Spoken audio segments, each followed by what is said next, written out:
Un chemin sûr ou la mort? Pourquoi tout est si illogique dans les films? Tous ces clichés sont vraiment agaçants.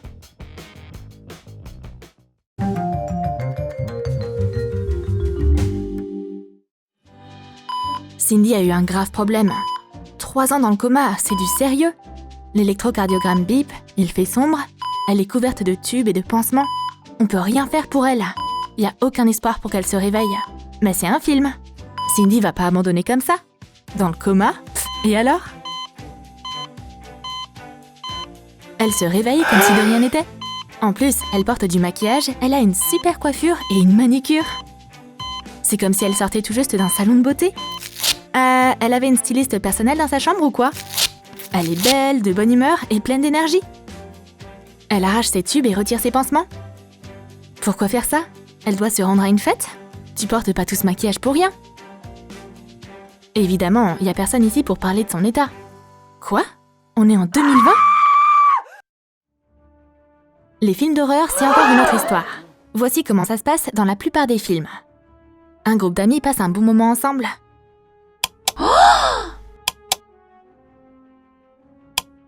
Soudain, il y a des bruits effrayants qui viennent de l'extérieur. Vous avez vu ça? Derrière la fenêtre, il y a quelqu'un là-bas. Oh mon Dieu! On a super peur, mais bien sûr, on va aller voir ce que c'est. Sans armes, mais on a nos téléphones. Si t'as pas de bon sens, tu vas pas survivre. Mais selon les lois de ce genre de film, au moins une personne survivra à la fin. Regardez ça, ils forment une super équipe. Mais ce qui est bizarre, c'est qu'ils vont quand même se séparer. Bah, pourquoi? Ils savent pas que c'est plus facile de les attaquer un par un? C'est bon, pas besoin de regarder ce film davantage. On sait très bien comment ça va se passer. Un personnage principal d'un film qui se met à hurler, c'est un cliché très connu. Oh là là, elle vient de marcher dans du caca de chien. Mais pour un personnage de film, ça veut dire qu'il doit péter les plombs. Tu dois lever les bras en l'air et hurler à plein poumon. Et si c'est filmé par-dessus, ça rendra encore mieux.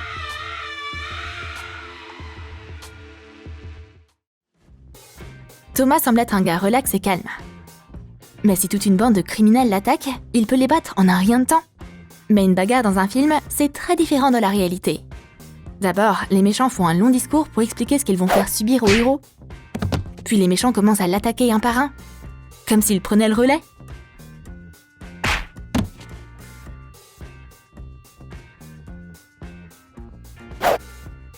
C'est vraiment pas les gars les plus intelligents. C'est facile de les duper. Ils s'arrêteront même pour regarder ce que tu pointes du doigt. Et ce type a un pistolet. Mais pour une raison quelconque, il s'en sert pas. Maintenant, il est désarmé et plus dangereux du tout. C'est quoi leur problème en fait? Ils savent même pas donner de simples coups. C'est comme s'ils acceptaient que des losers pour jouer les méchants au ciné. Il a terrassé tout un tas de criminels. Bah ouais, tu t'attendais à quoi? Quand le personnage principal meurt dans un film, ça peut faire pleurer n'importe qui. Mais pas lorsque le mourant a quelque chose d'important à dire. Ce film commence par une scène de fin qui parle d'un trésor. Mais l'intrigue est pas très originale. Mais c'est pas trop mal non plus. Mais voici la partie la plus agaçante. Le héros parle de tout, sauf des trésors cachés. On retient son souffle en attendant d'apprendre le secret de l'ancien trésor. Mais non, grand-père décide soudain de mourir. Par contre, on peut facilement reporter sa mort à plus tard. Pff, classique.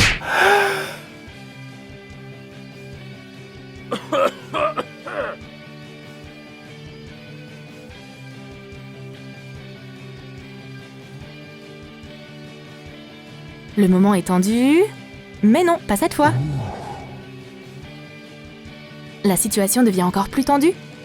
Et maintenant, ça devient vraiment agaçant. Il reprend conscience à nouveau. De l'eau! On a vraiment une autre chance de découvrir la vérité?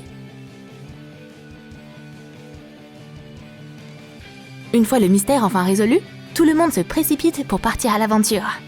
Mais le film est sûrement pas intéressant, vu la scène ennuyeuse par laquelle il a commencé. Une scène de poursuite dans un film, c'est trop excitant. C'est un peu comme un spectacle de cirque.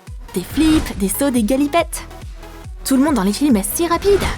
C'est comme s'ils s'étaient entraînés toute leur vie à ça.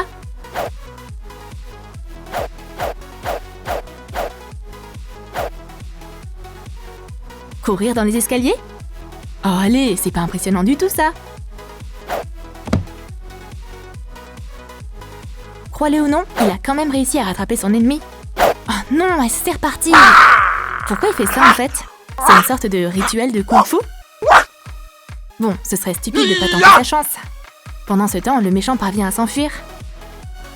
Hé, où il est passé cette fois? Oh non, il m'a encore échappé. Bien sûr, tous ceux qui voulaient partir sont déjà partis depuis longtemps. Tu aurais dû simplement courir, pas démontrer tes talents de parcours. Cindy passe une mauvaise journée. Le bruit dans le grenier la tient éveillée. C'est comme ça que tous les meilleurs films d'horreur commencent.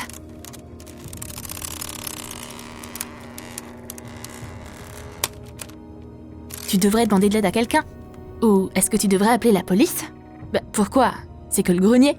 Peut-être qu'elle veut rencontrer le tueur en personne? Enfin bon, bien sûr, elle monte. Elle est si courageuse. C'est une très, très mauvaise idée. Ah, les scènes au ralenti dans les films. On en trouve partout. Pourquoi avoir besoin d'un effet slow motion dans une comédie romantique? Pour donner un air cool à une scène lambda? Ou probablement pour transformer une simple balade en un périple aventureux? Ou pour montrer à quel point les cheveux flottent magnifiquement dans le vent? Ce cliché est même pas agaçant. C'est drôle parce que c'est tellement bidon. Hé, t'as un problème de lenteur ou quoi? Attends! Non mec, t'arriveras jamais à le rattraper à ce rythme.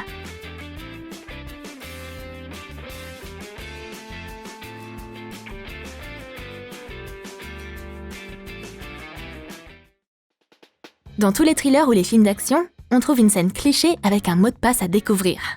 L'agent Collins a un problème difficile à résoudre. Elle doit trouver des codes d'accès. Parce que ce disque dur cache le secret le plus sombre de l'univers. Mais une agent expérimentée trouvera toujours la solution. Il y a tellement d'indices qui l'entourent. Et si c'était une date de naissance? Bien. Une marque sur le calendrier et... J'y crois pas. L'année sur la photo? Bien sûr! Entre les chiffres... Quoi? Ça marche pas? Oups, le mot de passe est juste là. Pourquoi les méchants dans les films sont si stupides? Ils sont trop naïfs. Ils laissent leur mot de passe à un endroit tellement évident. Ou peut-être que c'est les agents qui ont juste de la chance. Mais tout le monde n'a pas autant de chance. Ce détective essaie de comprendre un mystère depuis 2 mois maintenant. Il est fort, silencieux et juste. Ça doit être un loup solitaire avec lequel personne ne veut être ami. Presque un sociopathe. Mais voici le problème. Même le téléspectateur a déjà compris qu'il est le criminel. Et le protagoniste n'arrive toujours pas à assembler ce puzzle un peu trop facile. Pourquoi il a eu un Oscar déjà celui-là? Le cliché le plus étrange chez les détectives, c'est quand le méchant lui glisse toujours entre les doigts. Je sens que je suis à 2 doigts de résoudre l'affaire. Oh, salut voisin! Pour une raison quelconque, le génie du film rate toujours des détails importants. Et il remarque même pas ce qui passe juste sous son nez. Un jour, il trouvera peut-être la réponse. Eureka! C'est élémentaire! Ouais, élémentaire, sauf que c'est trop tard. Quand il y a un combat à l'épée dans un film, on s'attend à ce que ce soit spectaculaire. Mais il y a aussi tellement de clichés agaçants à ces moments. Des positions de combat, des menaces, des épées brillantes. Et c'est tout. Ouais, tout ça c'est très beau, mais où est l'action là-dedans? Le duel est interrompu par une conversation. Oh, c'est trop naze! On dirait un rendez-vous maintenant.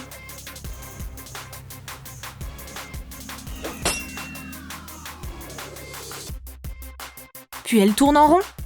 Elle se regarde dans les yeux, mais personne n'attaque en premier. Je commence à avoir le tournis. Et ça continue. Elles vont se battre quand? Sûrement dans la seconde moitié du film.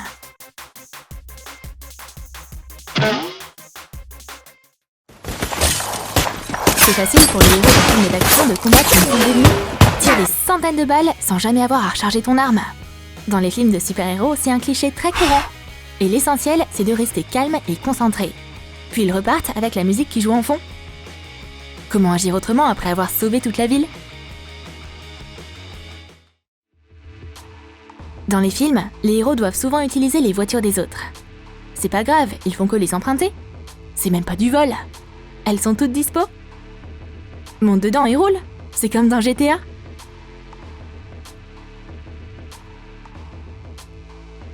Pas de clé? Pff, pas grave. Le protagoniste sait clairement comment voler des voitures. Suffit de connecter les fils et c'est parti!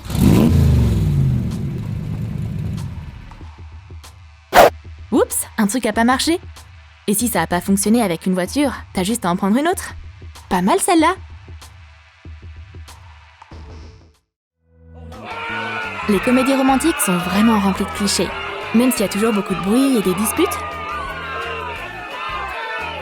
L'amour est plus fort que tout ce chahut. Il n'y a plus qu'elle et lui. Et même si c'est l'apocalypse autour d'eux, le plus important maintenant, c'est de s'embrasser passionnément. Assure-toi que tout le monde puisse voir des larmes de tendresse dans tes yeux. Ah, c'est trop chou!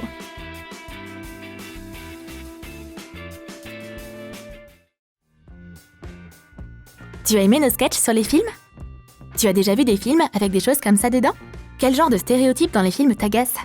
Dis-nous tout dans tes commentaires. N'oublie pas de lâcher ton like pour cette vidéo, abonne-toi à notre chaîne et clique sur la cloche pour ne manquer aucune nouvelle vidéo sur les films sur Troom Troom.